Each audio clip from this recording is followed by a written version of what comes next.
Bismillahirrahmanirrahim. Assalamualaikum warahmatullahi wabarakatuh.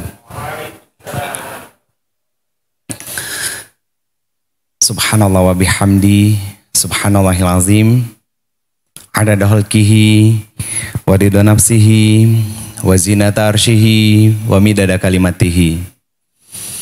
Asyhadu an la ilaha illallah wa asyhadu anna Muhammadar Rasulullah.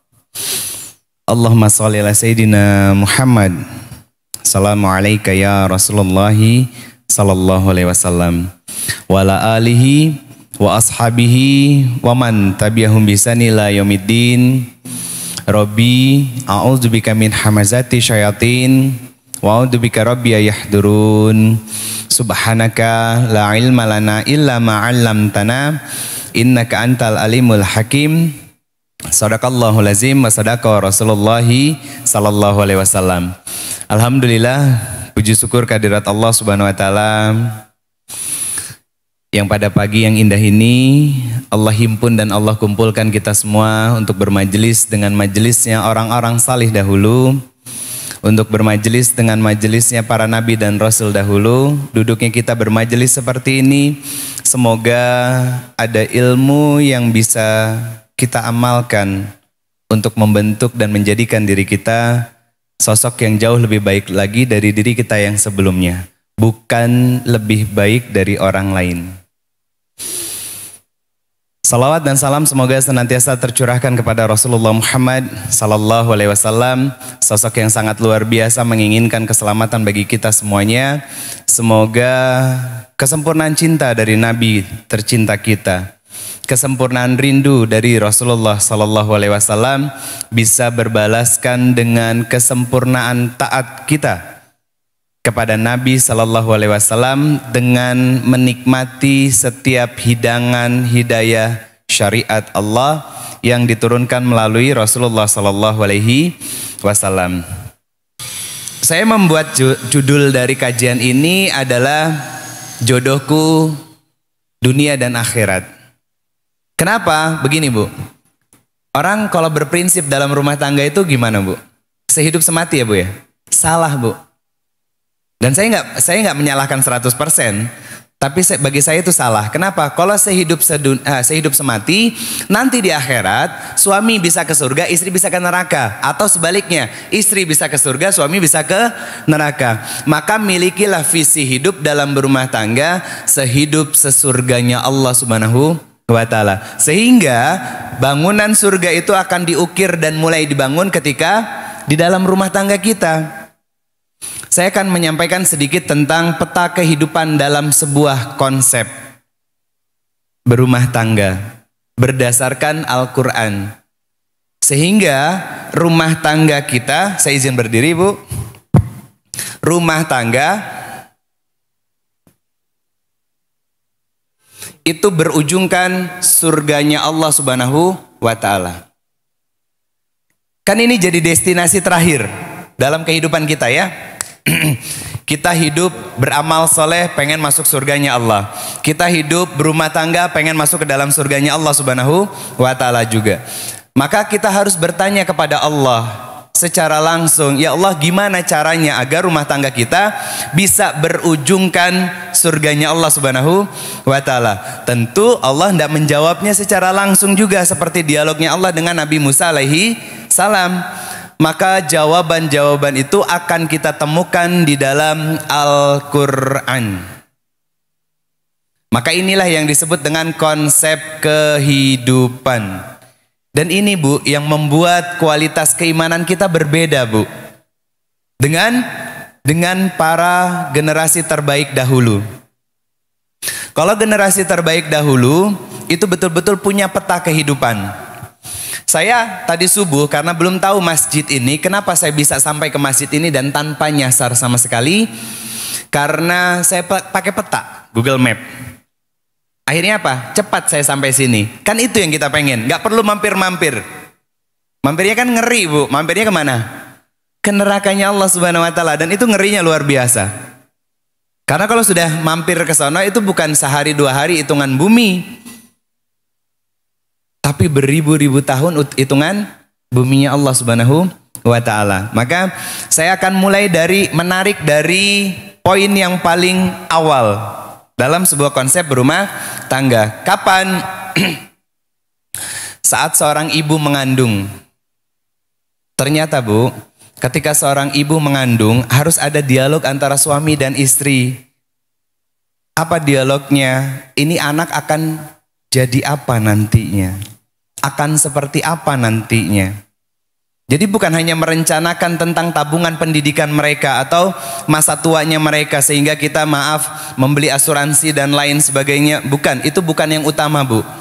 Hal yang utama adalah ketika anak masih di dalam kandungan ibunya, maka kita sebagai orang tua harus menggunakan konsep di dalam Al-Quran, Quran surat ketiga ayat 35 sampai 37. Ada 3 poin di sini Bu. Yang pertama mulai dari rencanakan, yang kedua carikan guru terbaik, yang ketiga adalah pilihkan lingkungan yang baik. Karena kalau di persentase Bu, ini 60%, karena ini melibatkan orang tua secara langsung. Lalu yang guru terbaik ini atau sekolah yaitu 20%, dan lingkungan tempat tinggal yang kondusif seperti sekarang itu pun 20%. Rencanakan seperti apa? Gambarannya begini Bu. Pengen punya 4 anak. Anak pertama ahlul Quran. Anak kedua jadi ahlul hadis. Anak ketiga jadi ahlul fikih. Dan anak keempat ternyata dia berbeda sendiri passionnya. Misalkan jadi seorang pengusaha. Sehingga apa? Kakaknya yang 3 ketika berdakwah kata adiknya, biar aku yang support kakak dalam berdakwah. Kakak fokus saja berdakwah. Anak-anak kakak saya akan biayai pendidikannya sampai setinggi mungkin. Ini masuk pada tahapan perencanaan Bu. Jadi bukan hanya tentang berapa jumlah anak kita, tapi rencanakanlah agar anak-anak kita juga anak-anak yang soleh dan solehah Bu. Kan kita rencananya banyaknya adalah anak pengen jadi insinyur, aku pengen anak kita nanti jadi seorang dokter dan lain sebagainya. Silahkan, tidak masalah. Tapi jadi insinyur yang hafal Quran. Jadi dokter yang hafal Quran. Kenapa? Ketika dia belajar tentang ilmu-ilmu kedokteran dan dia hafal dengan Al-Quran, sehingga dia menemukan dalil-dalil dan dasar-dasar dari Al-Quran tentang ilmu kedokteran, sehingga keimanannya bertambah Bu. Keimanannya bertambah. Saya nggak akan panjang di sini karena ini biasanya jadi satu subbab materi sendiri. Karena apa? Pembahasan ayah dan ibu. Nah, sebelum masuk ke pembahasan ayah dan ibu, ada peran penting yang harus dilakukan oleh seorang orang tua, yaitu tentang bagaimana menjadi seorang suami, bagaimana menjadi seorang istri. Tapi ini akan saya turunkan dulu konsepnya. Ini anak dalam kandungan, kemudian anaknya lahir ke dunia. Apa yang harus diajarkan oleh orang tua kita? Apa yang harus diajarkan oleh kita sebagai orang tuanya? Bisa buka di Quran surat ke 31 ayat ke-12 sampai ayat ke-20. Sebelum saya lanjutkan, ayat ini bercerita tentang siapa Bu? Yang ini yang atas. Surat Al-Imran ayat 35 sampai 37. Bercerita tentang keluarga Imran yang istrinya bernama Hanna sedang mengandung anak perempuan yang bernama Sayyidatina Maryam. Nah, kalau yang ini di surat Luqman. Di sini yang berdoa adalah ibu dan yang mengajarkannya adalah seorang laki-laki, pamannya, yaitu Zakaria alaihi salam. Sedangkan di sini pengajaran utuh dilakukan oleh seorang ayah yang bernama Luqman. Apa yang diajarkan? Ada 3 konsep tentang akidah yang benar, ibadah yang baik, dan akhlak yang mulia.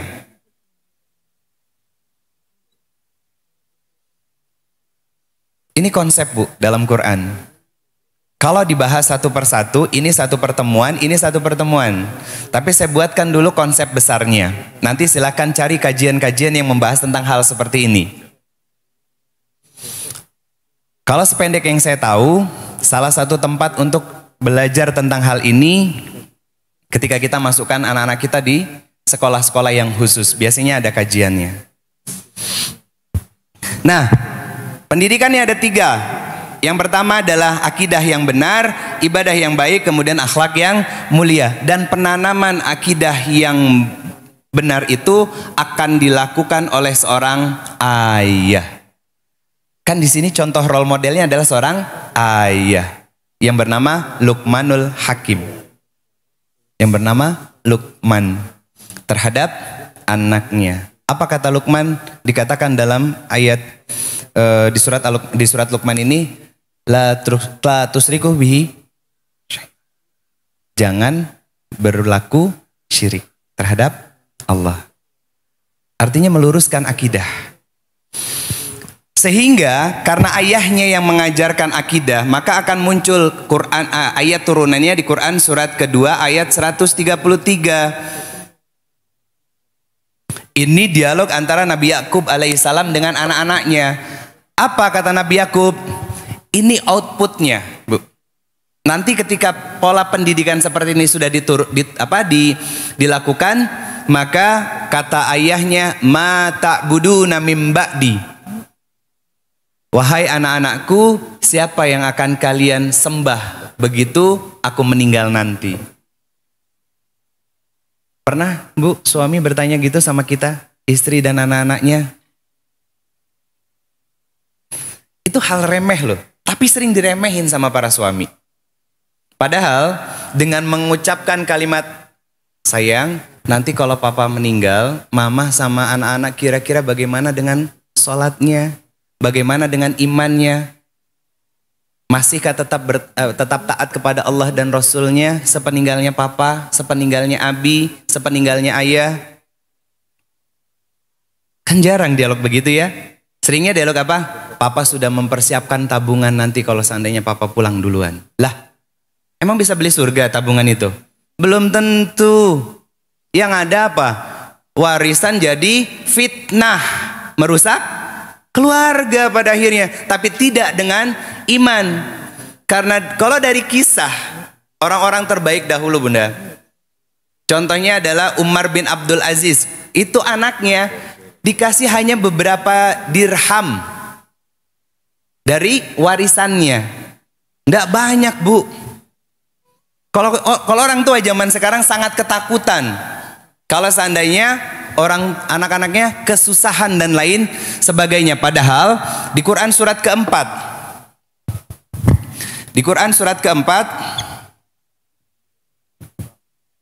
An-Nisa ayat ke-9, apa kata Allah Subhanahu wa taala? Kalau kalian merasa khawatir dan takut anak kalian nanti akan kesusahan dalam hidup mereka, maka bekalkan yang namanya takwa kepada diri mereka. Quran surat ke-4 An-Nisa ayat 9. Semuanya beriringan. Semuanya menjadi benang merah yang saling terurai satu sama lain. Dan ini adalah tugas para ayah. Kalau bicara tentang tugas ayah, maka di dalam Al-Quran dialog antara ayah dengan anak itu ada sebanyak 14 kali ditemukan di dalam Al-Quran. Mau tahu suratnya apa aja? Silakan cek di rumah, bisa di googling. Karena akan sangat lama nantinya. Kalau sedangkan dengan ibu dengan anak, di dalam Al-Quran itu hanya 2 kali, Bu.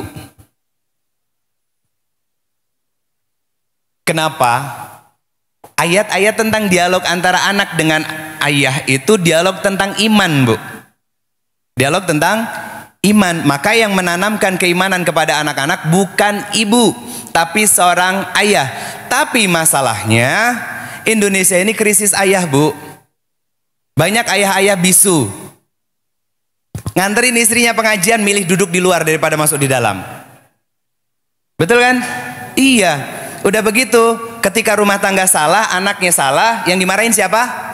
Para istri gimana sih Bu, kok ngurus anak aja ndak bisa dan lain sebagainya. Kalau saya jadi istrinya, ngapunten Pak, kan Bapak kepala sekolahnya. Pakai dalil kan al-madrasatul ula, bahwa ibu adalah madrasah awal. Saya kan jawab, ngapunten Pak, kan Bapak kepala sekolahnya. Artinya apa? Suami punya kewajiban untuk membuat kurikulum pendidikan. Bukan cuma sekedar investasi, terus tumbuh di rahim seorang istri, begitu lahir dia nangis-nangis, seminggu sebulan kemudian sudah lupa. Dengan pengorbanan seorang istri. Saya punya sebuah quotes begini Bu. Seorang suami, dia belum menjadi lelaki sejati kalau dia belum punya anak perempuan. Coba gimana Bu? Kalau seorang ayah sama anak perempuan, sabarnya minta ampun, telatennya luar biasa, iya kan? Tapi giliran sama istrinya, galaknya minta ampun. Iya kan bener ya Bu ya? Saya melakukan riset sebetulnya secara nggak langsung tentang teori-teori yang sekarang saya sampaikan. Kenapa saya melakukan safar ini? Salah satunya untuk mengaktualisasikan dari hasil riset saya. Dan betul, rata-rata seorang suami hanya memframing makna qawam dari Quran surat An-Nisa, ar-rijalu qawamuna 'ala nisa, hanya pada satu tempat. Apa? Pemimpin. Tahu Bu, pemimpin punya sifat jelek Bu. Mau tahu enggak? Saya sebutin ya. Tolong nanti di cross check yang di rumah. Ada enggak sifat ini? Sifat pemimpin itu dia enggak mau diingetin, enggak mau dikasih tahu, enggak mau dinasehatin. Cueknya luar biasa, enggak peka, enggak sensitif. Tukang tunjuk, tukang perintah. Kalau salah marah-marah. Ada Bu yang di rumah begitu?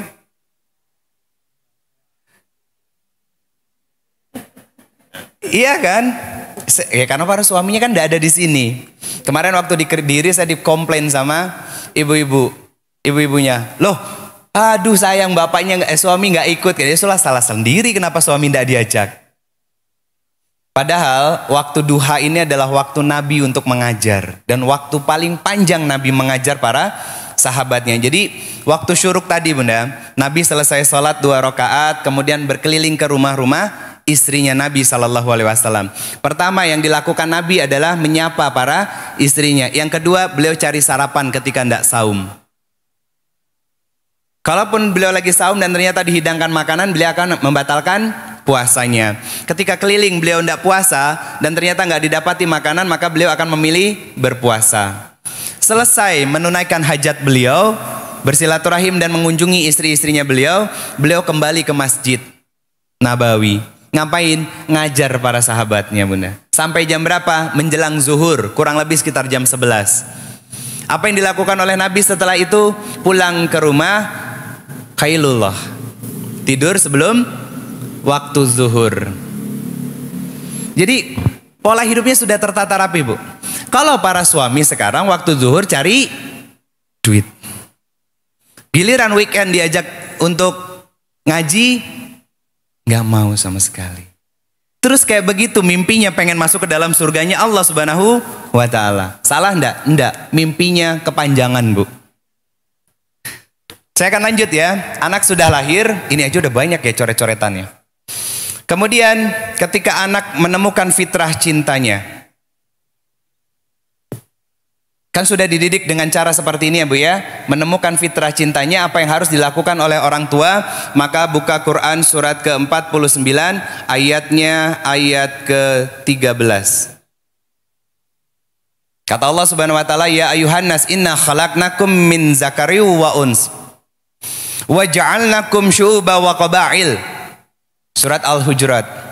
Kata Allah Subhanahu wa Ta'ala, wahai sekalian manusia, kalian diciptakan dari ayah yang satu dan ibu yang satu. Siapa? Nabiullah Adam alaihi salam dan ibunda Sayyidatina Hawa. Kemudian dari ayah yang satu dan ibu yang satu tersebut, Allah pecah bersuku-suku dan berbangsa-bangsa. Wa ja'alnakum syu'uba wa qaba'il. Apa sih hikmahnya? Begini Bu, kalau kita sebagai orang tua sudah punya anak yang sudah dewasa, dan mereka sudah mulai menemukan fitrah cintanya. Kenapa ada kalimat waja'alnakum syu'uba wa qabail?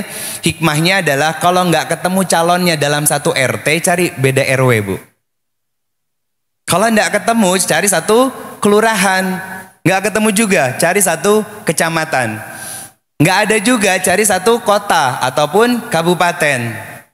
Nggak ketemu juga, cari satu provinsi. Nggak ketemu, cari masih dalam satu antar negara. Kan pernah mungkin ngelihat selebgram yang punya pasangan dari impor. Dari luar negeri maksudnya, Bu. Ya kan bukan cuma impor beras kan, tapi impor jodoh. Kalau nggak ketemu juga antar negara, maka yakinlah jodohnya adalah yang terakhir. Apa? Kematian. Karena jodohnya manusia itu ada dua. Satu, jodoh yang Allah hadirkan yaitu lawan jenis kita. Yang kedua, jodoh kematian. Mana yang lebih dulu, maka itulah yang menjadi jodohnya kita. Lalu caranya seperti apa ketika sudah didetailkan seperti itu? Maka Allah mengungkapkan dengan kata lita'arofu. Apa, Bu? Ta'aruf. Ini pun satu materi sendiri, Bu, pranikah. Nah, saya pengen semoga Pak Saihu berkenan membuatkan program ta'aruf di masjid ini, Bu. Karena kalau tidak, nanti takmir masjid akan dihisab juga oleh Allah. Ketika banyak ternyata anak muda di sekeliling ini justru malah lebih hobi pacaran daripada lewat jalan ta'aruf. Itu bukan salah mereka sepenuhnya, salah kami, salah masjid. Karena tidak membuatkan program-program yang seru dan asik seperti itu. Karena anak muda itu, Bu, konsepnya sederhana. Bikin program yang menyenangkan dan mengenyangkan. Kalau sekedar menyenangkan tapi nggak membuat kenyang perut mereka, nanti logisnya nggak jalan. Akan mudah untuk dibulak-balikan. Tapi kalau menyenangkan dan perutnya mereka kenyang, nggak bakalan jauh-jauh. Balik lagi ke masjid ini nanti. Itu yang saya dapati datanya, hasil riset dari banyak tempat, Bu. Termasuk di Bandung sendiri. Saya cuma tinggal, Bu, di Bandung. Papa saya orang Padang, mama saya orang Malang, Sumber Manjing. Malang Selatan. Papa saya orang Padang, mama saya orang Malang, istri saya orang Sunda. Dulu tinggal di Tangerang. Baru 3 tahun ke belakang ini hijrah ke Bandung. Jadi kenapa orang-orang yang mengurusi masjid, bahkan tadi pagi disebutkan bahwa takmir itu kriterianya langsung disebutkan oleh Allah. 2 di antara 1 yang kriterianya Allah langsung yang menyebutkan. Ada di Quran surat ke-9 ayat 18, At-Taubah. Poin besarnya adalah mereka-mereka yang tidak takut kepada siapapun kecuali kepada Allah. Artinya apa? Dia berusaha untuk memakmurkan dan menghidupkan ini, nggak ada takutnya sama siapapun kecuali sama Allah. Kenapa ada bunyi ayat seperti ini? Karena nanti akan hadir generasi di mana para takmir masjidnya takut uangnya habis untuk memakmurkan masjidnya. Takut nanti tidak tergantikan, takut periuknya tidak ngebul dan lain sebagainya. Ini yang jadi masalah. Kalau dibilang ngaji Quran, ngaji beliau, tilawah Quran, mereka tilawah Quran, tapi tidak sampai pada mentadaburinya. Makanya salah satu cara untuk menarik anak muda datang ke masjid adalah membuat program yang menyenangkan dan mengenyangkan. Akhirnya apa? Kenapa mereka pindah dan duduk-duduk di kafe, Bu? Karena di kafe menyenangkan. 1, dan bisa jajan, maka kenyang perutnya. Simple, Bu. Simple. Kenapa anak kita tidak mau lama-lama di rumah? Pengennya keluar rumah. Karena kita sebagai orang tua nggak menyenangkan bagi mereka. Walaupun secara fisik mereka akan kenyang di rumah. Akhirnya apa? Keluar dan kumpul sama teman-temannya. Nah, ini para orang tua harus juga diedukasi dengan kelas pranikah. Ini materi sendiri, Bu. Kenapa? Karena hal yang lucu yang sering terjadi adalah para orang tua tidak mau kalau acara pernikahan anaknya sederhana dan biasa-biasa saja. Tapi anak gadisnya dibiarkan, dipegang, disentuh, dipeluk, diraba, maaf sampai dicium dan bahkan terjadi perzinahan, itu gratis. Itu gratis. Kan lucu, Bu. Pas mau nikah ndak mau yang biasa-biasa saja, pengen yang meriah sampai akhirnya membebani anaknya stres. Ini kerjanya orang tua nih begini. Karena yang curhat begini bukan cuma 1, 2, puluhan, Bu. Ketemu ego sama orang tuanya. Nah, disinilah posisi masjid harus menjadi penengah untuk proses pernikahan ini. Makanya harus punya program pranikah dan rumah tangga untuk para pemuda dan orang tuanya. Saya lanjutkan. Kemudian mereka berproses dalam proses ta'aruf dan akan menjajaki episode baru yang namanya pernikahan. Maka perintahnya ada di Quran surat ke-24 An-Nur ayat ke-32. Nah, ini saya akan berpesan kepada para orang tua. Apa? Ini perintah Allah, berarti menjadi sebuah syariat. Hebatnya Allah ketika memerintahkan suatu syariat, maka Allah akan membarengi dengan janji, Bu. Kalau manusia berjanji pasti bikin kecewa, Bu. Tapi tidak dengan Allah Subhanahu wa ta'ala. Apa kata Allah? Dan nikahkanlah orang-orang yang masih sendiri, baik laki-laki maupun perempuan di antara kalian. Apa janji Allah? Kalau mereka miskin, aku akan cukupkan mereka dengan karuniaku. Makanya dari sini saya belajar dan melihat ternyata orang mukmin dan mukminat, salihin dan salihat pakai cara-cara yang Allah ridhoi dan mereka menikah. Saya belum pernah melihat mereka miskin, Bu. Hidupnya akan selalu cukup. Beda halnya dengan ketika memulainya dengan bermaksiat kepada Allah. Tapi ada ustadz, banyak kok saya ngelihat. Ada yang pacaran bertahun-tahun, bahkan baru nikah 6 bulan anaknya sudah keluar. Nggak betah anaknya di dalam kandungan ibunya. Tapi hidupnya bahagia, ustadz. Itu istidraj namanya. Itu namanya istidraj. Nanti akumulasi dosanya, kalau nggak di dunia dihisapnya sama Allah, maka di akhirat.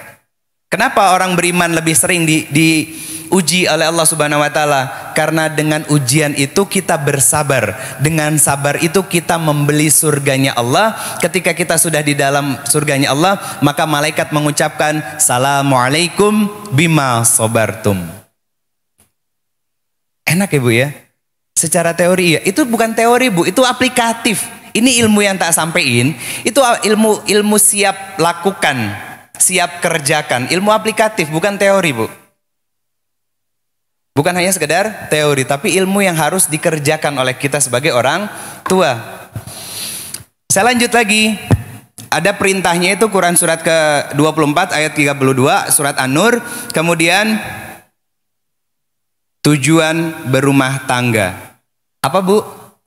Kan udah bertahun-tahun ya berumah tangga. Apa tujuan berumah tangga? 1, keturunan. Ini di banyak tempat ini jadi poin pertama loh, keturunan. Ya betul sih, pernikahan itu kan menyelubungi syahwat kita dari yang tadinya dari tadinya tidak halal menjadi halal dengan adanya akad. Apalagi, ayo bersuara, Bu. Kalau sunnah Rasul, bukan malam Jumatnya ya, Bu ya. Nggak tahu itu dari mana itu. Ada lagi, Bu? Ayo bersuara. Saya kalau menyampaikan materi begini, ini bakal masuk ke fase yang mengasihkannya. Materi intinya. Apalagi, Bu? Kesempurnaan separuh agama, menyempurnakan separuh agama.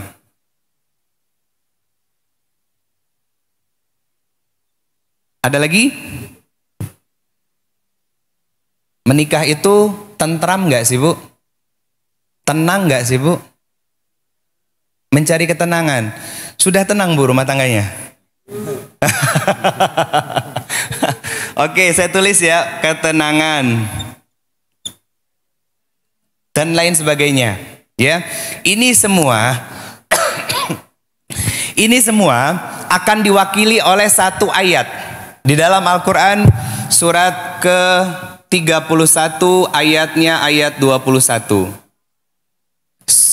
Nempel di buku undangan. Apal Bu? Surat Ar-Rum ayat 21. Nah, kita akan sedikit mengkaji tentang ayat ini. Ayat ini diawali dengan kata wa min ayatihi, dan sungguh kata Allah, ada kata ayat di situ. Ayat ulama memaknai sebagai sesuatu yang mendekatkan diri kita kepada Allah Subhanahu wa taala. Itu namanya ayat. Dan ini termaktub di dalam Al-Qur'an. Al-Quran terdiri dari ayat per ayat. Yang membacanya hati tenang, jiwa tentram, dan semakin merasa dekat dengan Allah Subhanahu wa ta'ala. Betul Bu? Betul, karena tadi pagi kan sudah tahsin ya. Makin nyaman hidup kan.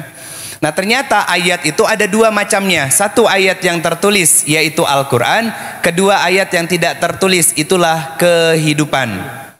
Maka ayat yang tertulis bisa membuat kita semakin dekat dengan Allah. Maka dari sini kita bisa mengambil kesimpulan sementara bahwa pernikahan adalah ayat Allah yang dengannya semakin membuat kita dan seharusnya menjadikan diri kita semakin dekat dengan Allah Subhanahu wa ta'ala. Itu namanya pernikahan. Karena awal ayatnya diawali dengan kata wa min ayatihi. Berarti pernikahan adalah jalan terdekat kita untuk mendekatkan diri kepada Allah. Lalu kalau sudah seperti itu prosesnya, maka Allah akan hadirkan yang namanya litaskunu ilaiha. Apa litaskunu ilaiha? Saling cenderung satu sama lain, saling merasa cukup dengan adanya pasangan masing-masing, menjaga hati, menjaga perasaan, menjaga mata, menjaga pandangan. Nah itu litaskunu ilaiha Bu. Ketika itu sudah menjadi sebuah sistem dalam rumah tangga kita, baru Allah hadirkan 3 buahnya. Apa aja? Sakinah, mawadah, dan rohmah.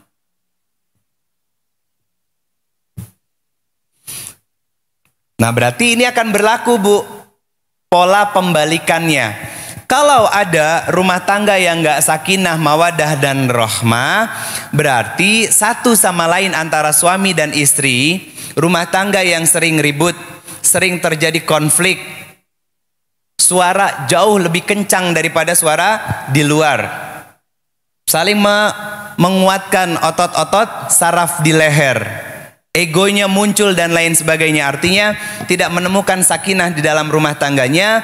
Maka itu suami dan istri tidak saling litaskunu ilaiha, tidak saling merasa cukup dengan adanya pasangan masing-masing, tidak saling merasa bersyukur satu sama lain. Sehingga apa? Sehingga saling membandingkan dengan orang-orang di luar atau pasangan lain di luar. Tersebab apa hal itu terjadi? Karena rumah tangganya bukan menjadi sistem yang suami dan istri saling menguatkan, saling mengingatkan, dan saling mengajak untuk mendekatkan diri sama Allah. Sesimpel itu Bu. Sesederhana itu untuk proses screening dari sebuah rumah tangga. Dalamnya adalah rumah tangga kita. Kalau kita sering konflik sama suami masih sulit untuk diingatkan, sulit untuk dinasehati, dan kita juga masih suka ngerundel kalau dinasehatin sama suami, berarti satu visinya belum terjadi. Kesamaan tujuan dalam berumah tangga belum hadir. Karena tujuan dalam berumah tangga adalah sebagai jalan paling dekat dan terdekat untuk mendekatkan diri kepada Allah Subhanahu wa ta'ala. Sehingga Allah hadirkan tadi litaskunu ilaiha. Sesudah itu buahnya muncul. Berarti litaskunu ilaiha ini adalah bunganya Bu. Bukan bunga bang ya. Ini bunga dari pohon kehidupan yang namanya pernikahan. Begitu bunganya jadi, maka akan tumbuh buahnya nanti. Sakinah, mawadah, dan rahmah. Dapat poinnya Bu? Lalu pernikahannya terjadi, berarti ada suami dan ada istri. Apa tugas suami, apa tugas istri, itu ada di dalam Al-Quran Bu. Kita bisa buka sama-sama Quran surat keempat ayat ke-34. Saya akan pecah satu, tugas suami. Ada dua, Bu. Yaitu yang pertama menjadi qawam. Ar-rijalu qawamuna ala nisa. Tugas kedua baru cari nafkah. Yang kedua yaitu tugas istri. Tugas istri ada tiga. Yang pertama fasolihatu, jadi wanita yang solihah. Qanitatu, dia taat kepada suaminya dalam hal kebaikan dan penuh keikhlasan. Yang ketiga adalah hafidhatul lil ghaib. Dia menjaga diri, menjaga kesucian dirinya, menjaga kesetiaan cintanya, menjaga kehormatan suaminya ketika suaminya tidak ada di rumah. Saya sengaja menuliskan angka-angkanya dari suratnya biar Bunda nanti di rumah mudah untuk membukanya. Jadi nulisnya cepat, nanti di rumah bisa didiskusikan dengan para ayah di rumah. Saya akan lama di sini nanti. Maksudnya di poin yang terakhir, bukan di masjid.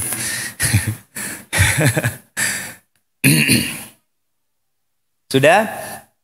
Tugas suami dan istri itu termaktub dalam satu surat. Salah satunya surat An-Nisa, satu ayat. Salah satunya yaitu surat An-Nisa ayat ke-34. Yang dibuka dengan penegasan langsung dari Allah. Ar-rijalu qawamuna ala nisa. Bahwa laki-laki itu harus menjadi qawam bagi istrinya. Nah, makna qawam dimaknai oleh para suami hanya pada satu tempat, Bu. Tadi yang saya sebutkan di awal, yaitu sebagai seorang pemimpin. Nah, karena ilmu suami itu kurang, makanya memaknai hanya pada satu makna saja. Apa? Pemimpin. Kalau saya memaknai qawam itu bukan hanya pemimpin, Bu. Tapi juga adalah sosok teladan dalam ketaatan kepada Allah dan Rasulnya. Maka di dalam kata ini termaktub juga pemimpin. Kenapa? Karena pemimpin harus menjadi seorang teladan, menjadi seorang guru juga dan lain sebagainya. Nah, dari tugas qawam ini nanti akan dipecah menjadi tiga tugas suami. Yang pertama,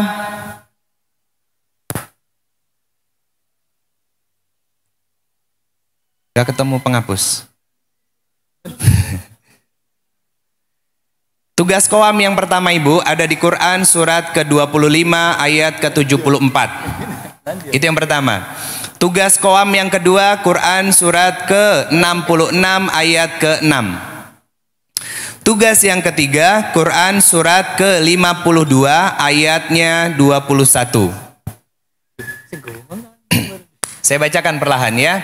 Tugas yang pertama menjadi qawam adalah Quran surat ke-25 ayat 74. Tugas yang kedua surat ke-66 ayat ke-6. Tugas yang ketiga surat ke-52 ayat ke-21. Ini kesan saya masuk ke masjid ini sound sistemnya bagus. Saya curiga yang buatnya siapa? Dari teman-teman SDO bukan? Iya, oh iya benar. Karena stagingnya bagus, Bu. Saya ngomong pelan tapi suaranya kencang dan itu nggak ke telinga saya tapi ke depan. Di beberapa masjid yang saya datangi bareng sama teman-teman timnya Ustadz Rifki itu soundnya selalu bagus, Masya Allah. Semoga jadi amal soleh buat semuanya. Saya akan bahas di sini, ya. Saya akan bahas di sini. Fokusnya nanti akan pembahasan di sini. Tapi sebelum ke situ, saya cuma pengen menyampaikan sedikit tentang tiga tugas istri, fasolihatu. Jadi wanita yang solehah. Berarti taat kepada Allah dan Rasulnya. Nabi mengatakan sallallahu alaihi wasallam dalam sebuah hadis bahwa wanita para istri bisa masuk ke surga lewat pintu manapun yang dia sukai. Syaratnya kan cuma 4. 1, taat kepada suami dalam hal kebaikan. 2, dia berpuasa di bulan Ramadan. 3, dia melakukan dan mengerjakan sholat 5 waktu. 4, dia menjaga kehormatan suami. Maka dia bebas masuk ke dalam surga dari pintu manapun yang dia sukai. Sesimpel itu, Bu. Itu yang disebut dengan fasolihatu. Kemudian yang kedua poinnya adalah qanitatu. Apa qanitat? Dia taat kepada suami. Makasih. Dia taat kepada suami dalam hal kebaikan. Jadi tidak boleh taat sama suami dalam hal yang ingkar kepada Allah dan Rasulnya. Tidak boleh sama sekali. Kemudian yang ketiga adalah hafizatul lil ghaib. Apa? Dia menjaga diri, menjaga kesetiaan diri, menjaga kesucian diri, menjaga nama baik keluarga ketika suaminya tidak ada di rumah. Ada ndak, Bu, tugas istri nyuci, ngepel, masak, beres-beres rumah di sini? Karena memang itu bukan tugas para istri, Bu. Paling semangat ya, Bu, jawabnya. Kayaknya ketahuan tugas beliau bebannya berat banget di rumah. Nggak ada, Bu. Di sini nggak disebutkan tentang nyapu, ngepel, beres-beres rumah, masak, nyuci. Itu nggak ada. Terus kenapa dilakukan oleh para istri?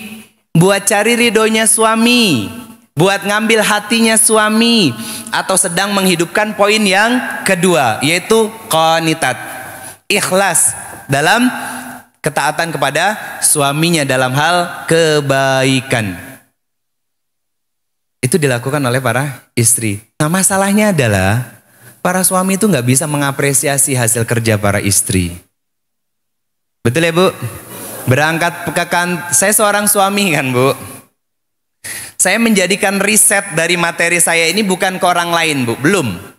Keluar itu nanti. Yang paling utama, jadi objek riset saya adalah istri saya sendiri, Bu. Istri saya sendiri yang jadi objek istri saya. Untuk memahami karakter fitrah ya, dari seorang perempuan, itu dari istri saya, Bu. Nah, nanti karakter turunannya itu berdasarkan genetiknya masing-masing atau kebiasaan dari lingkungan tempat tinggalnya. Karakter fitrahnya perempuan itu rata-rata sama, Bu. Nanti akan saya sampaikan tentang karakter fitrah seorang istri, dan ini harus dipahami oleh seorang suami. Kebanyakan suami mereka menghilangkan tugas sebagai seorang qawam atau nggak peduli dengan tugas utamanya menjadi seorang qawam. Selama ini apa? Suami menganggap bahwa cari nafkah adalah tugas utamanya, betul? Gelap ketemu gelap. Giliran weekend istri sama anak pengen ngajak jalan-jalan, capek mah, papa pengen istirahat. Jadi bagi para suami itu, Bu, weekend itu waktu leyeh-leyeh. Tapi enggak bagi istri. Weekend adalah waktu keluarga untuk refreshing. Kan nggak nyambung kan? Kalau suaminya punya ilmu tentang hal ini, itu akan sama frekuensinya. Masalahnya adalah majelis talim itu diisinya sama ibu-ibu, bukan sama bapak-bapak. Ya itu tadi dalihnya adalah cari nafkah, cari kerja dan lain sebagainya. Demi Allah itu hanya tugas sekunder dari seorang suami, bukan tugas utamanya. Tugas utama suami itu nih 3 hal, Bu, poinnya. Saya akan bahas satu persatu. Yang pertama, Quran surat ke-25, surat Al-Furqan ayat ke-74.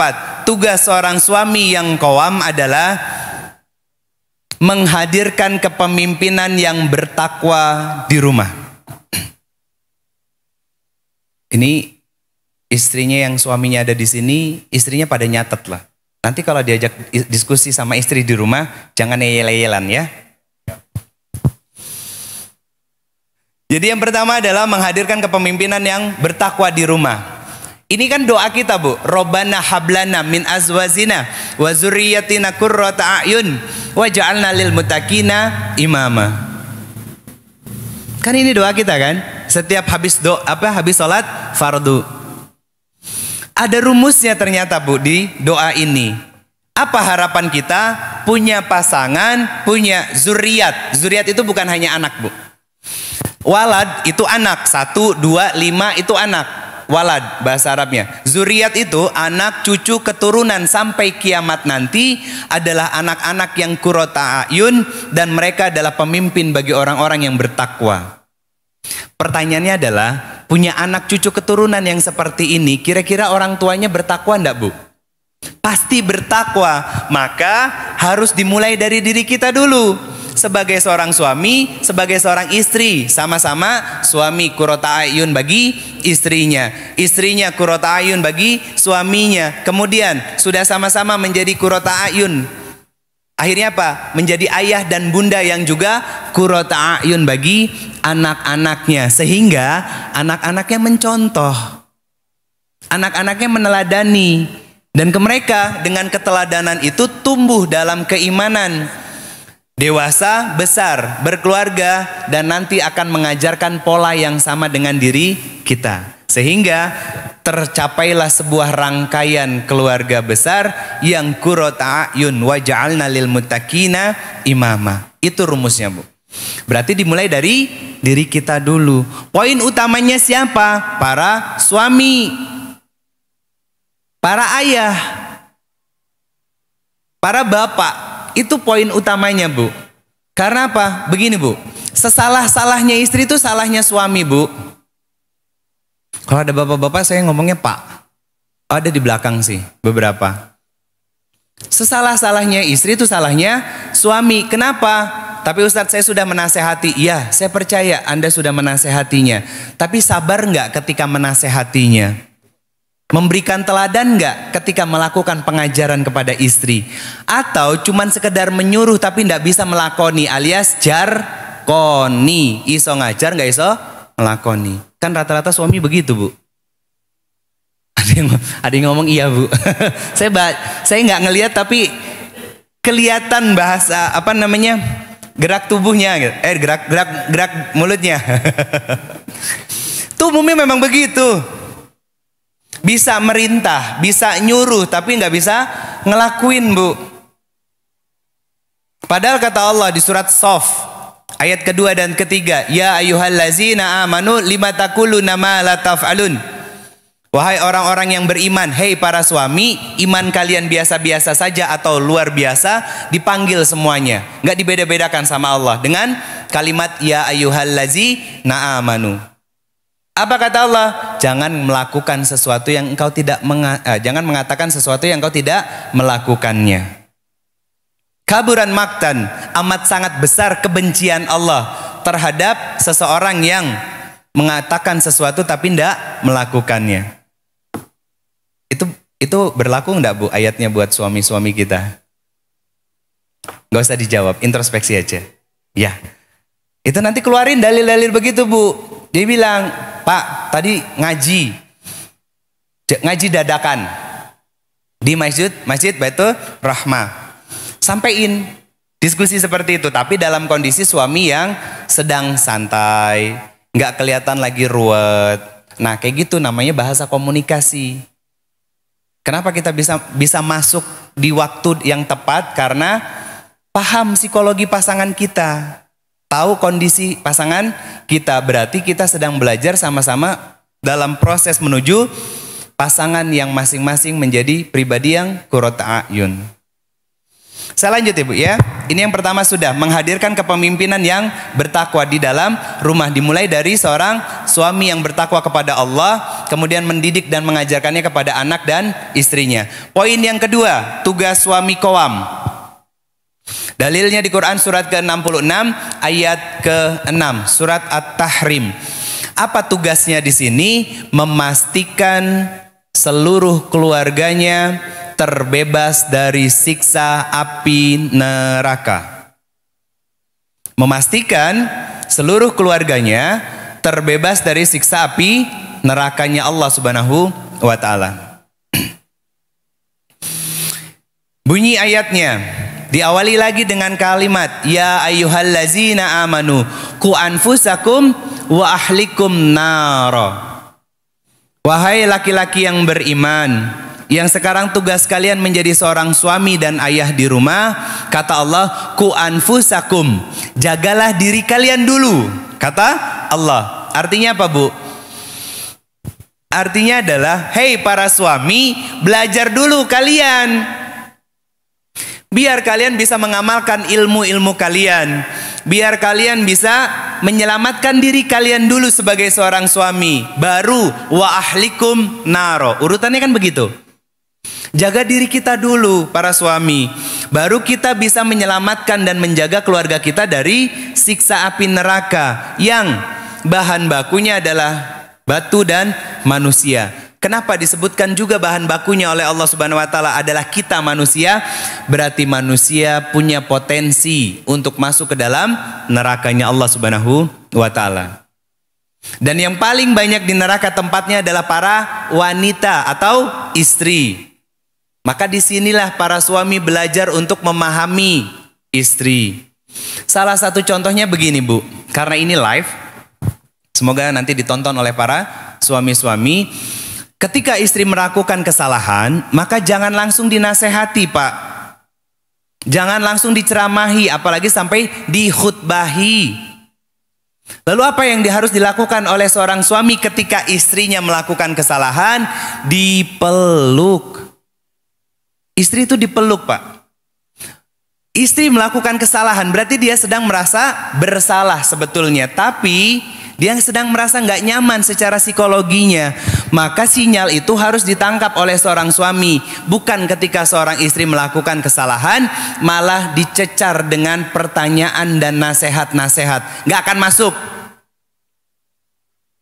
Sambil memeluk istri itu bisikin, sayang maafin aku ya. Kesalahan kamu adalah salahnya aku karena kurangnya ilmu dalam diriku. Yuk kita sama-sama perbaiki lagi agar Allah meridhoi rumah tangga kita sampai ke dalam surganya Allah Subhanahu wa taala. Saya ngomong begitu Bu, adem nggak? Gimana lagi kalau istri suami sendiri loh Bu? Ke bapaknya curiga loh Pak. Hati-hati. Gimana kalau yang ngebisikin itu adalah suami kita Bu? Itu ke hati nyes Bu. Yang tadinya dia ngerasa salah sebagai seorang istri, dapat perlakuan seperti itu dari suaminya.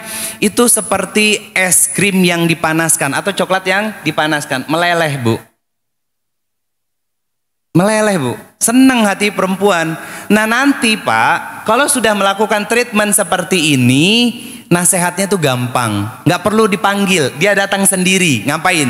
Minta maaf Pak, Ayah, Abi, Bunda kemarin salah.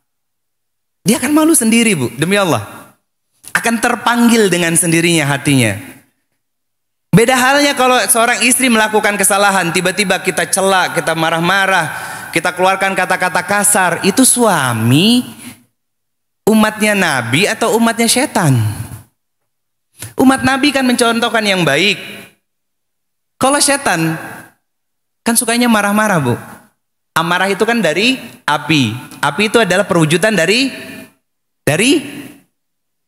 api itu perwujudan dari yang kencang Bu. Nggak usah takut-takut. Nggak ada suaminya kan.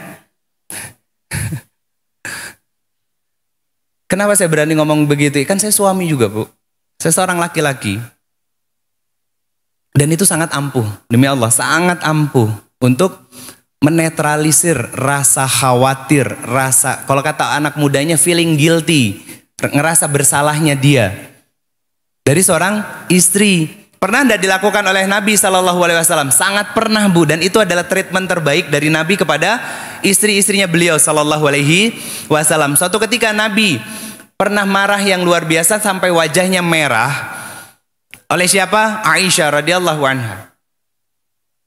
Kemudian Nabi berhadapan dengan Aisyah dan mengatakan kepada Aisyah, "Ya Humairah, balikkan tubuhmu."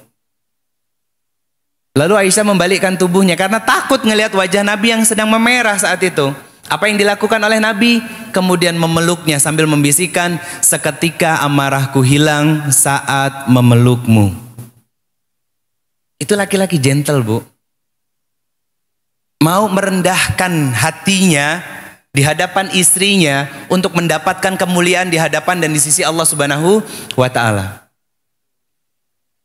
Tapi Ustadz, istri saya sering mengulang kesalahannya. Ya itu kan itu cara Allah buat mendidik kita sebagai seorang suami. Ya mbok sabar. Ya kan Bu? Istri itu sering mengulang kesalahan yang hampir sama, tapi kesalahannya konyol. Kesalahannya itu bukan kesalahan besar loh. Contoh, masak air, nggak inget kalau lagi masak air sampai mendidih dan akhirnya pancinya gosong. Ada suami di rumah, marah nggak? Mikirnya nanti kalau rumah kebakaran dan lain sebagainya. Padahal Pak tinggal matiin. Datengin istrinya, sayang tadi lupa matiin kompornya. Astagfirullahalazim, peluk. Udah ayah matiin kompornya. Kita terselamatkan oleh Allah. Gitu Bu, sampein sama suami. Ini harus sekolah lagi suaminya bareng-bareng. Iya kan? Itu hal konyol kan, hal sepele, bukan hal besar. Tapi berulang dilakukan oleh istri. Karena begini Bu, demi Allah saya nggak pernah melihat kekurangan wanita, istri ya. Karena bagi saya istri itu sangat sempurna Bu. Kecuali satu hal. Apa? Ketika dinasehati, kupingnya ditutup, mulutnya yang dibuka. Betul apa benar Bu? Lagi dinasehat, kenceng bener di belakang. Ketika dinasehatin sama suaminya, istrinya selalu ngomong, tapi Pak, tapi dan tapi. Salah enggak? Kalau bicara adab jelas, itu salah. Biasanya akan memunculkan pertentangan dari suaminya. Tiba-tiba emosi dan marah. Kalau ngelihat secara psikologi, itu istri bukan sedang berusaha untuk membela diri, bukan Bu. Dia sedang pengen menceritakan kisahnya. Kalau bahasa kerennya tabayun. Masalahnya adalah perempuan itu kalau cerita, kalau ngomong bulet. Ini mau ngomongnya A, dia muter dulu ke B, habis itu ke Z, balik ke M, habis itu ke S. Pokoknya muter terakhir baru balik ke A. Kan perempuan begitu. Kalau suami paham tentang konteks-konteks sederhana seperti ini, rumah itu minim suara-suara kencang, minim pertengkaran, minim perselisihan. Kenapa? Karena dia sedang melihat seseorang yang sangat dicintainya sedang bercerita. Akhirnya apa? Dituntaskan ceritanya sampai selesai, baru dia sampaikan nasihatnya. Seperti dia sedang melihat anak perempuannya yang sedang bercerita nyerocos. Ketika bapaknya ngomong nggak didengerin, diabaikan, dicuekin. Yang dia pedulin adalah aku pengen cerita sama papa. Kan anak perempuan begitu. Makanya laki-laki belum menjadi laki-laki sejati sebelum dia punya anak perempuan. Kenapa? Disitulah dia belajar untuk menghargai dan menghormati perempuan. Karena istri kita adalah sosok yang sangat dicintai oleh bapaknya dulu. Seorang bapak mana ada yang mau menyakiti anak perempuannya? Tidak ada. Bahkan kalau perlu menukarnya dengan darahnya untuk keselamatan anak perempuannya. Begitu juga anak-anak laki-laki yang lainnya. Tapi yang lebih utama yang sangat diperhatikan rata-rata adalah anak perempuannya. Sehingga anak perempuannya jatuh cinta kepada bapaknya. Kenapa ilmu itu nggak diaplikasikan kepada para istri yang juga perempuan dan anak perempuan dari bapaknya dulu? Sama anaknya bisa sabar-sabar, sama istrinya malah gembar-gembor emosi. Kan aneh Bu. Nggak adil kan? Tapi itulah kehidupan. Itulah kehidupan. Makanya konsep ini diturunkan gunanya untuk mengilmui diri sehingga bisa membekali diri agar rumah tangga kita bisa selamat. Makanya ayatnya adalah ku anfusakum wa ahlikum naro. Dimulai dari diri kita sebagai seorang suami yang belajar mengilmui diri, membekali diri, kemudian nanti bisa menyelamatkan keluarganya dari siksa api neraka. Lalu yang ketiga, yaitu surat ke-52, surat At-Tur. Ayatnya ayat ke-21. Apa kata Allah? Kata Allah Subhanahu wa taala, dan orang-orang yang beriman akan bersama dengan keluarga mereka di dalam surganya Allah Subhanahu wa taala, dan Allah tidak menzolimi mereka sedikit pun. Allah tidak menzolimi mereka sedikit pun. Berarti kan ini yang menjadi destinasi akhir kita Bu. Apa? Surganya Allah Subhanahu wa taala. Bukan sendiri Bu, tapi sekeluarga disebutkan di dalam ayatnya. Apa nama surganya? Ada di Quran, ini turunannya. Quran surat ke-20 ayat 132.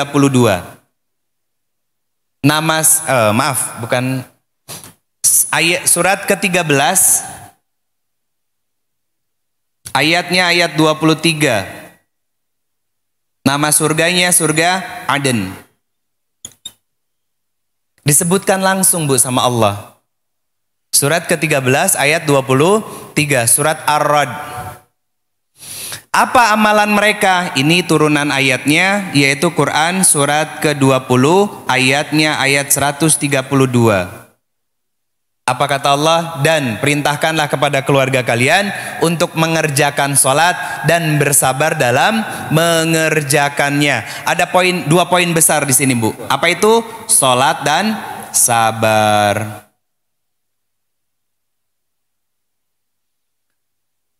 Kenapa dua poin ini yang disebutkan oleh Allah? Karena berumah tangga pasti ada ujian, pasti ada masalah. Bahkan hadirnya suami, hadirnya istri dan anak-anak itu pun menjadi ujian dalam rumah tangga kita. Maka penghibur terbaik bagi kita adalah sholat dan sabar. Maka secara otomatis ini menghidupkan ayat turunan selanjutnya, yaitu Quran surat kedua ayat 45. Apa kata Allah? Wasta'inu bisabri wa sholat. Sehingga kita pantas masuk ke dalam surganya Allah Subhanahu wa Ta'ala. Kenapa? Karena kita sudah sabar menjalani kehidupan yang sebentar ini. Berbagai macam ujian datang. Ujian terdekat adalah dari para pasangan kita, termasuk para bapak yang subuh-subuh rajin ke masjid, tapi anaknya dibiarin tidur terlelap di rumah mereka masing-masing. Itu ujian. Itu adalah ujian. Karena setiap subuh yang selalu duduk di masjid adalah para pemuda tahun 45. Kayak tadi pagi Bu. Banyak Bu, safnya ada 3 kan. Saya sholat di sini. Ya pengen merasakan kesyahduan sholat subuh di sini. Dan ternyata Masya Allah saya tengok kanan kiri 80-85% adalah para pemuda. Rambutnya putih semua. Itu jadi tugas para suami. Kalau membiarkan anaknya tetap tidur di rumah berarti sedang tidak menyelamatkan anaknya dari siksa api neraka. Minimal kemunafikan, betul? Karena pembeda yang menjadi ukuran seseorang munafik atau tidak adalah sholat isya dan sholat subuh berjamaah. Kan ngeri Bu. Kalau sudah munafik nanti tergelincirnya udah kemana-mana Bu. Bahkan korek api neraka itu bukan orang-orang yang bermaksiat Bu. Itu mau dijelas masuk ke neraka. Bukan orang-orang kafir. Karena itu juga sudah jelas masuk neraka. Korek api neraka jahanam adalah orang-orang munafik. Yang di dalam hatinya dia beriman, tapi di sisi lain dia juga ingkar. Contoh sederhana. Ketika Allah perintahkan untuk sholat. Sholat enggak kita? Sholat. Bentar lagi bulan Ramadan, sekitar 5 hari lagi. Ketika Allah perintahkan berpuasa di bulan Ramadan, puasa enggak kita? Insya Allah puasa Bu. Ketika kita suci kita akan berpuasa. Ketika Allah perintahkan untuk menutup aurat bagi para ummahatnya, ditutup aurat kita serapih mungkin. Ketika Allah perintahkan untuk birrul walidain, kita lakukan semaksimal mungkin. Begitu Allah perintahkan jauhi riba, banyak dari kita yang nanti dulu, kalau nggak nyicil nggak punya, dan lain sebagainya. Padahal berarti itu kita sedang terdapat indikator dalam diri kita ada kemunafikan. Itu aja. Jadi kalau mau tahu badan kita ada sifat munafik atau enggak, datangkan syariat ke badan kita, nolak atau nerima.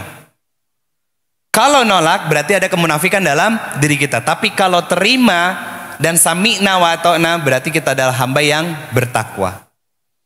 Maka disebutkan kan sholat dan sabar sebagai amalan utamanya agar menghidupkan ayat ini. Sehingga dengan kesabaran kita di surat Az-Zumar ayat 10 Bu, bahwa Allah berfirman balasan bagi orang-orang yang bersabar itu tidaklah akan disempurnakan oleh Allah kecuali balasan yang tidak terhingga, tidak terbatas.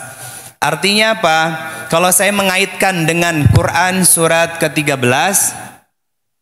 ayat ke-24 disebutkan di dalam ayat ini, Assalamualaikum bima sobartum.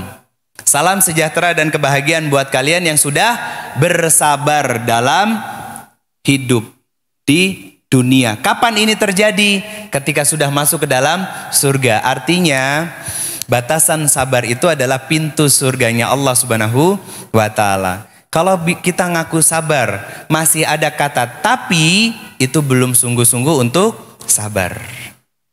Kurang lebih begitu Ibu yang bisa saya sampaikan. Para bunda, ummahat sekalian yang salihah, materi yang bisa Ridho sampaikan, ini konsep besarnya. Yang Ridho buat secara versi mininya. Kenapa? Karena pembahasan ini biasanya 6-8 pertemuan Bu. Termasuk di dalamnya ada tugas-tugas sebagai seorang suami yang jauh lebih detail. Yang mengambil acuannya adalah Rasulullah SAW. Semoga ini bisa menjadi bekal ilmu dan amal soleh buat kita semuanya. Dan tolong sampaikan salam kepada para suami di rumah. Silahkan didiskusikan tentang arah dan tujuannya. Kalau anak muda sekarang menyebutnya tentang how to-nya, tentang bagaimana caranya, agar kita bisa mencapai surganya Allah Subhanahu wa taala. Dan terakhir, alhamdulillah ini pertama kali Ridho silaturahim ke sini, ke masjid yang sangat luar biasa, dibarengi dengan teman-teman dari sekolah relawan. Kebetulan mereka punya program di bulan Ramadan untuk iftar bareng sama adik-adik yatim.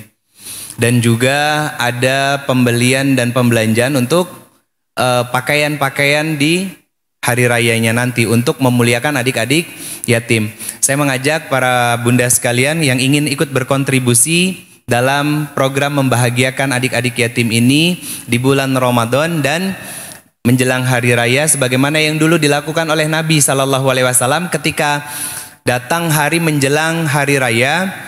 Nabi berjalan dan menemukan seorang anak kecil yang sedang bersedih, sedangkan di sekitarnya ada anak-anak kecil yang berbahagia dengan pakaian-pakaian baru mereka. Lalu didatangi oleh Nabi dan ditanya bahwa dia adalah anak yatim piatu, dan kemudian dibawa oleh Nabi SAW. Dan Nabi mengatakan, maukah engkau aku persaudarakan dengan Hasan dan Husain? Maka anak itu begitu sukacita dan sangat berbahagia sekali. Lalu dibawa ke rumah Fatimah, diberikan pakaian dari Hasan dan Husain.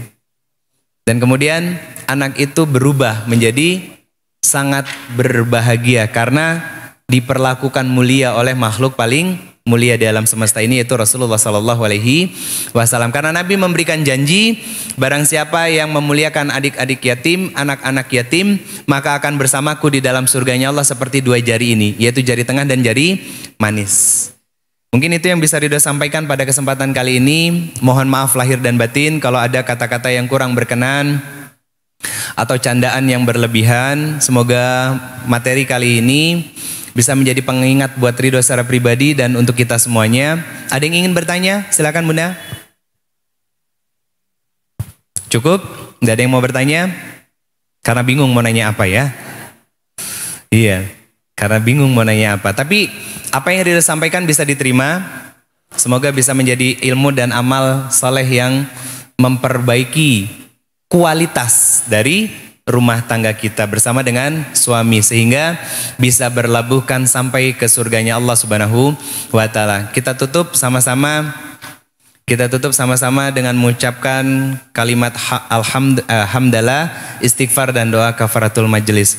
Alhamdulillahirabbil alamin, astaghfirullahalazim, astaghfirullahalazim, astaghfirullahalazim. Subhanakallahumma wa bihamdika asyhadu an la ilaha illa anta astaghfiruka wa atubu ilaik. Ridho mohon maaf lahir dan batin Bunda, mohon didoakan semoga bisa menuntaskan estafet dari dakwah ini sampai ke Surabaya nanti insyaallah. Semoga juga bisa selamat nanti pulang lagi ke Bandung. Dan semoga Bunda semuanya, para ummahat, dikaruniakan suami yang salih, anak cucu keturunan yang salih dan saleha, serta rumah tangga yang sakinah, mawadah dan rahmah. Alafu minkum hadanallahu wa yakum ajma'in. Wallahu a'lam bishawab. Assalamualaikum warahmatullahi wabarakatuh.